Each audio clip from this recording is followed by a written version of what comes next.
Morning walk at Lingayaw Bridge. Ito yung bagong tulay dito guys sa amin. So nagiging dalawa na siya. Dati guys, yung jeep in 1980s, I was young that time. Diyan dumadaan sa sapa yung mga jeep. Doon yun yung lumang yun yung lumang daan. Tapos tatawid dyan papunta roon. Puro kawayanan yan dyan dati guys. Ngayon sagingan na, may mga mais na tanim. Ayan. So hindi malinaw ang sapa, siguro malakas ang ulan sa bukid. So itong tulay na to guys, motor pa lang yung dumadaan.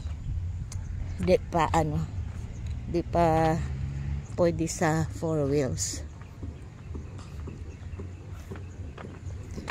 Tapos yan yung lumang tulay. So under construction pa yung dike kasi nagla-landslide dyan guys. So inaayos na nila. Yun, hello. Diyan kami naliligo dati guys. Mag jumping ni dara.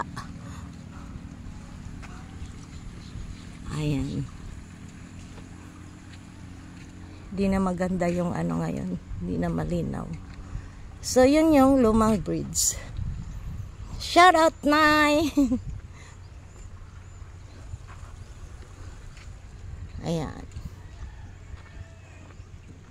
So morning walk. Babalik na ako guys.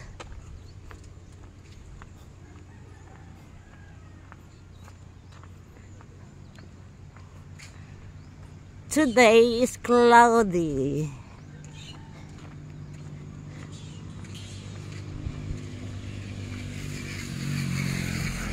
So, diyan ako nagtatambay dati guys pag full moon. Ayun yung may upuan doon guys. Pag full moon nandiyan kami nagtatambay kasi hindi pa busy tong tulay na to before, nung hindi pa na widening pag upo ni Tatay Digong. Ayan, ang lawak na ng kalsada, nag widening na. And then, ginawan pa ng new bridge. Ayan, doon dumadaan yung mga motorista sa luma. Kasi, hindi pa siya pwedeng daanan dito ng mga sasakyan. Pwede motor. Ayan. Catch basin kasi to dito, guys. So, ngayon, yung tulay ditong bago, mas mataas kaysa dito sa luma. Yung luma na yan naabot ng yan ng flood. So ngayon, etong bago, I don't think na aabutin pa siya ng ng baha. Cloudy.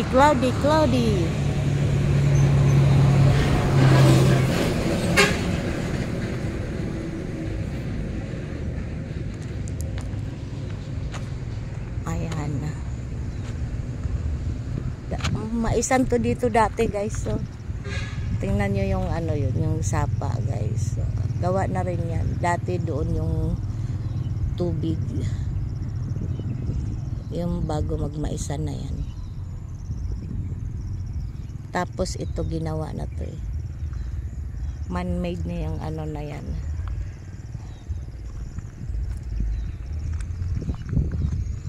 Ayan. Thanks for watching guys.